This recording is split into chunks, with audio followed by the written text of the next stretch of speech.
Okay, here's another cool find at a yard sale. I love finding stuff like this. This is a 1948 U.S. Navy signal drift smoke bomb marker. So it's not actually a bomb, but it smokes. And this is what pilots use to practice marking spots. I don't know if they're marking places where they're going to drop a bomb. I don't know. I'm not in the military, so I couldn't actually tell you. So there it is. This was a few summers ago. I found it at a yard sale. I just want to show this really quick like that. That's cool, isn't it? This thing right here, completely wooden log. Literally a log. It was so heavy. But I guess that helped it fall. What does this say? The nose held paraffin originally.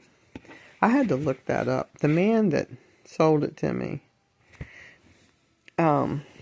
it had been so long ago since he had been in the Navy, he couldn't remember things. Bent fins, that's where it landed. Bent it up a little bit. This thing is so cool. What does that say? Burnt base from only firing 1948 to 50. I had to put that on there because I had it for sale on Marketplace. I couldn't use the word bomb, but it's not a actual exploding bomb. Look at that thing. It was so heavy. It's pretty cool, isn't it? So I just had to have it because it was unusual. And then when I touched it, I asked the man, I said, this thing's not live, obviously, right? Tell me it's not. And he said, no, that's not live. That was probably shot before you were born. He was right, because I was born in 57. So, anyway, I just wanted to show that. That's things I look for at yard sales. So I bought it for, he had it for 20. I said, will you sell it to me for 15? He said, yeah, I'll do that. And I said, tell me what you know about it. And he kind of, he didn't really know. I had to look it up on a, not a military website, but it was a site about old military ordnance. That was pretty cool. And to get all this information, he didn't really know a lot about it. And he's the one that was the pilot back then, so he had forgotten those things. And I put it up for sale. It was the only one like it that I saw online. I didn't have an eBay sold prices to go by, so I just stuck $100 on it. And this man drove miles and miles from Maryland somewhere. He was so excited when he met me. He jumped out of his vehicle. He was just going crazy.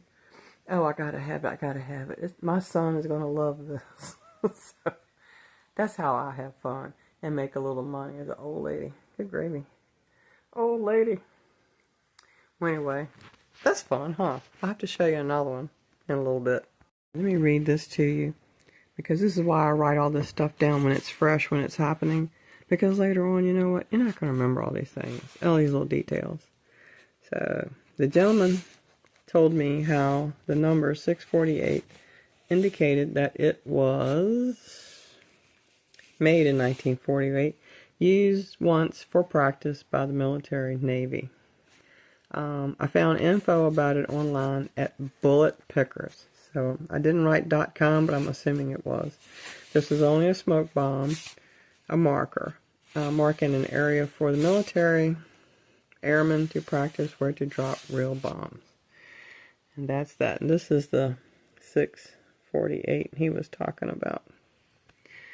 See how it says signal drift, night, AN mark. This thing is just so cool. Okay, there's that one. And I'm going to make another video and show some other things. I try to photograph everything, and especially if I sell it online. You know, I keep all the photographs. And I just make a scrapbook and just tell a little story about stuff that I have bought and sold. Some things I keep forever. Some things I find out they're worth a lot of money. They go fast. I have a pair of Woodstock jeans that I wore in 1970. They did not go to Woodstock. I was only 12. But when I got the jeans, anyway, I've still got them. And there's a man who asked me what they were going for. And he said he wasn't scared. Give him a price. So I said $1,200. So we shall see, huh? I'd love to sell those old jeans for $1,200. My mother would be dancing in her grave. I think she probably paid $6 for them back then. All right, on to the next one. Have a good one.